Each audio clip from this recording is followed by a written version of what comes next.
Once upon a midnight dreary, while I pondered, weak and weary, over many a quaint and curious volume of forgotten Lenore, while I nodded, nearly napping, suddenly there came a tapping, as of someone gently rapping at my chamber door. "'Tis some visitor," I muttered, tapping at my chamber door, "only this and nothing more."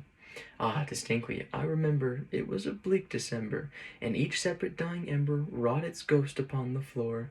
Eagerly I wished the morrow, vainly I had sought to sorrow from my book's decrease of sorrow, sorrow for the lost Lenore, for the rare and radiant maiden whom the angels name Lenore, nameless here forevermore.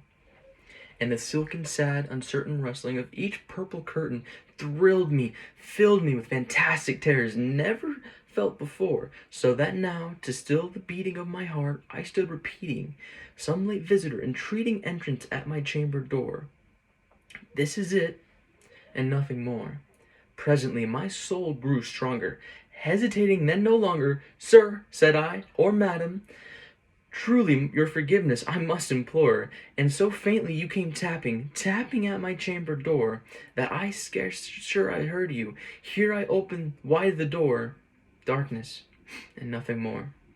Deep into the darkness peering, long I stood there wondering, fearing, doubting, dreaming dreams that no mortal dare ever dream before. But the silence was unbroken, and stillness gave no token, and the only word there spoken was the whispered word, "Lenore?" This I whispered, and an echo murmured back the word, "Lenore." Merely this, and nothing more.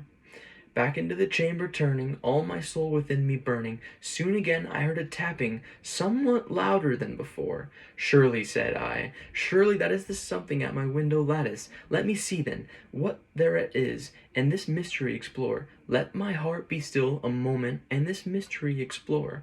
'Tis the wind, and nothing more." Open here I flung the shutter, when with a many flirt and flutter, in there stepped a stately raven of the saintly days of yore.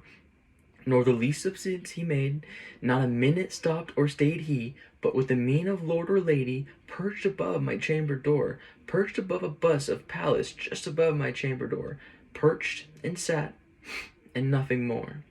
Then this ebony bird, beguiling my sad fancy into smiling, by the grave and stern decorum of the countenance it wore, "Though thy crest be shorn and shaven, thou," I said, "art sure no craven, ghastly grim and ancient raven, wandering from the nightly shore. Tell me what the lordly name is on the night's Plutonian shore." Quoth the raven, "Nevermore." Much I marveled this ungainly fowl to hear discourse so plainly, though it answer little meaning, little relevancy bore, for we cannot help agreeing that no living human being ever yet was so blessed with seeing a bird above his chamber door. Ever yet this beast upon the sculptured bust above this chamber door, with such name as Nevermore?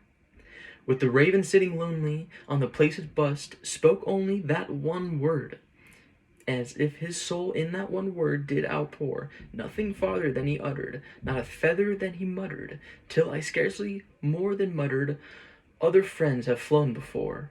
On this morrow he will leave me, as my hopes have flown before." Then the bird said, "Nevermore." Startled at the stillness, broken by reply so aptly spoken, "Doubtless," said I, "with it utters its only stock and store, caught from some unhappy master, whom unmerciful disaster followed fast and followed faster, till his songs of burden bore, till the dirges of his hope that melancholy burden of Nevermore."